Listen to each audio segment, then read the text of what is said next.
No one gives us shelter. The old Apache woman arrived with her 2 daughters at the cowboy's door. The wind howled through the valley like a wounded beast, carrying the sting of snow and silence over the land that once belonged to the Apache. A lone cabin stood at the foot of the mountains, its wooden walls groaning under the weight of the storm. Inside, a man known simply as Clay Mercer sat by the fire, his revolver resting on the table, his eyes fixed on the flames as though searching for something he'd long lost. The war had taken everything from him, his brothers, his land, even his purpose. Now he lived like a ghost among the living, a rancher with no cattle, a gunman with no cause. He thought he'd seen it all, until the knock came. At first it was faint, like the wind testing the wood. Then it came again, harder this time. Clay rose, hand instinctively brushing the grip of his pistol. When he opened the door, the sight before him froze him where he stood. 3 figures stood in the snow. An old Apache woman, wrapped in a weathered fur blanket, her gray hair streaked with snow, and beside her 2 young women with long, black braids and turquoise, beads glinting against their tan skin. They said nothing at first, only stood there, the storm swirling around them, their breaths turning to mist in the cold air. Clay's hand tightened on the doorframe. He knew what the settlers said, that taking in Apache was trouble, that they'd rob you blind or slit your throat in your sleep. But the woman's eyes weren't those of a thief. They were heavy with exhaustion, defiance, and something deeper, a quiet plea. The elder woman spoke in broken English, her voice rough as gravel. "We seek shelter, just for the night." Her tone was steady, but Clay could see her hands trembling from the cold. The daughters stood tall, proud, refusing to show weakness even as their dresses clung wet to their legs from the snow. He hesitated. Every instinct told him to turn them away. He'd spent too long avoiding trouble. But something in their stance, in the way they carried themselves despite the storm's cruelty, stirred a forgotten part of him. He stepped aside. "Come in," he muttered. The old woman nodded once, leading her daughters inside.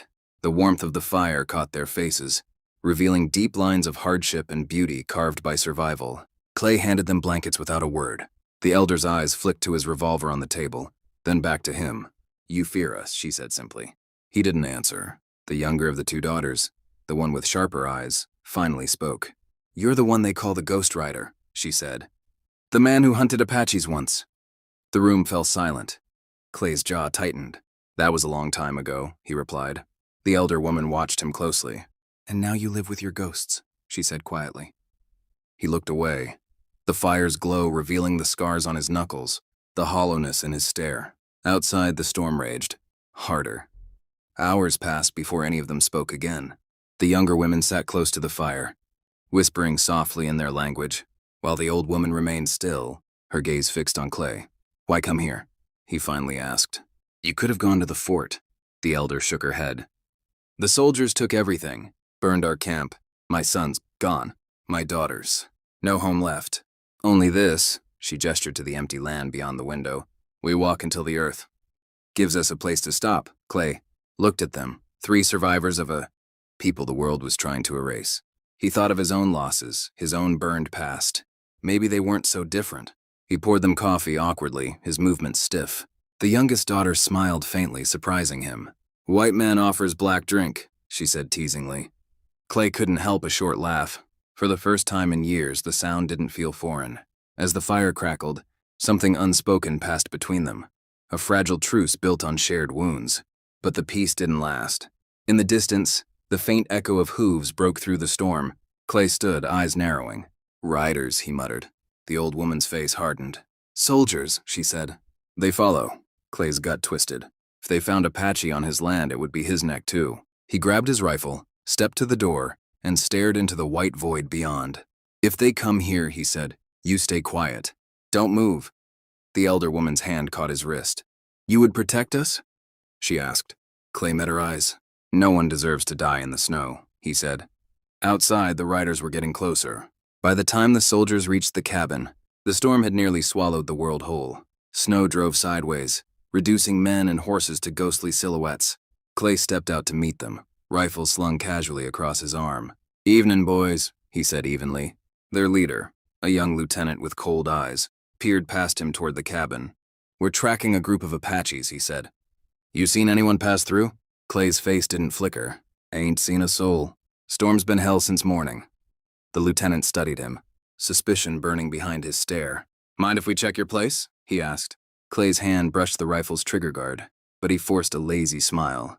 You can try, but you'll freeze your ears off before you find anything.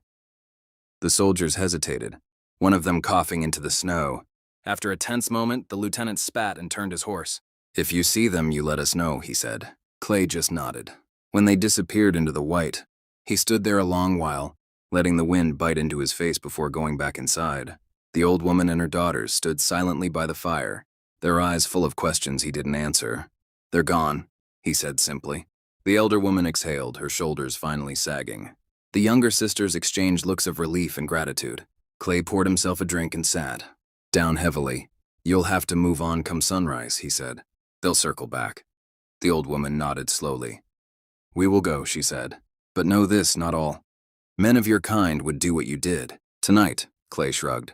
Don't make me one of the good ones. The woman's lips curved faintly. Perhaps not. But sometimes mercy comes from strange hands. As dawn broke, the storm eased, leaving the land wrapped in silence and white. The two daughters stepped outside, their dresses whipping in the cold wind. Their eyes scanning the endless snow, Clay handed them food and a worn fur coat. You'll need this more than I do, he said. The elder looked at him a long moment. My people will remember you, cowboy. He shook his head. No need, just stay alive. They left quietly, their figures growing smaller until they vanished into the mountains. Clay stood in the doorway long after they were gone, the fire dying behind him.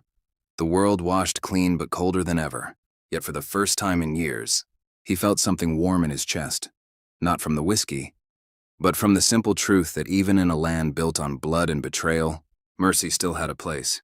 That winter, the story spread of a cowboy who gave shelter to an old Apache woman and her daughters when no one else would. Some called him a fool, others called him cursed, but those who truly understood the West knew better. In a world where no one gave shelter, Clay Mercer did, and that made all the difference.